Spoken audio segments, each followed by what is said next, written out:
আজ এই বাংলার জমিনে এই কোরআনের আওয়াজ যাদের সহ্য হয় না, কোরআনের আলোচনা শুনলে শরীরের ভিতরে জ্বালা পোড়া সৃষ্টি হয়ে যায়, অন্তরের ভিতরে চুলকানি সৃষ্টি হয়ে যায়।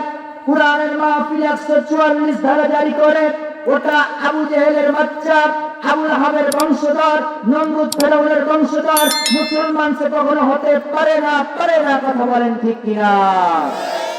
রাসূল তাদেরকে দাওয়াত দিলেন, ও জাতির লোকেরা, এক আল্লাহর গোলামি করো, তাগুতের গোলামি বর্জন করো। অর্থাৎ যেই কাবার মালিককে তোমরা রব মানো, ওই কাবার মালিক আমাকে দুনিয়ার বুকে নবী বানিয়ে পাঠিয়েছেন, আর বিধিবিধান পরিচালনা করার জন্য এই মহাগ্রন্থ আল কোরআন দিয়েছেন। অতএব এই জমিন যার আইন চলবে একমাত্র তার, কথা বলেন ঠিক কিনা? রাসূল সাল্লাল্লাহু আলাইহি ওয়াসাল্লাম দারে আরকামে বসে সাহাবায়ে কেরামদেরকে কোরআনের তালিম দিতেন, হাদিসের তালিম দিতেন। কাবা শরীফের সামনে বসে কোরআনের তালিম দিতে পারতেন না ওদের কারণে, কারণ ওরা বলেছিল أقال الذين كفروا لا تسمعوا لهذا القرآن والغوا فيه لعلكم تغلبون বলুন আল্লাহু আকবার।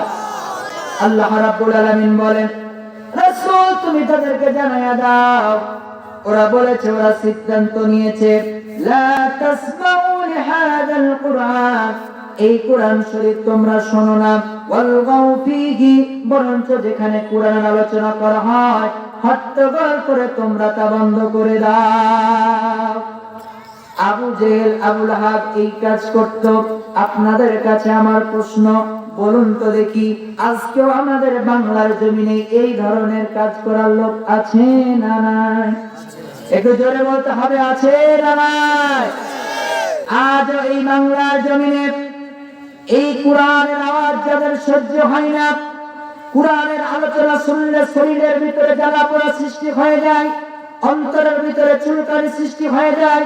কোরআনের মাহফিল 144 ধারা জারি করে ওটা আবু জেহেলের বাচ্চা, আবু লাহাবের বংশধর, নমরুদ ফেরাউনের বংশধর মুসলমান সে কখনো হতে পারে না, কথা বলেন ঠিক কিনা?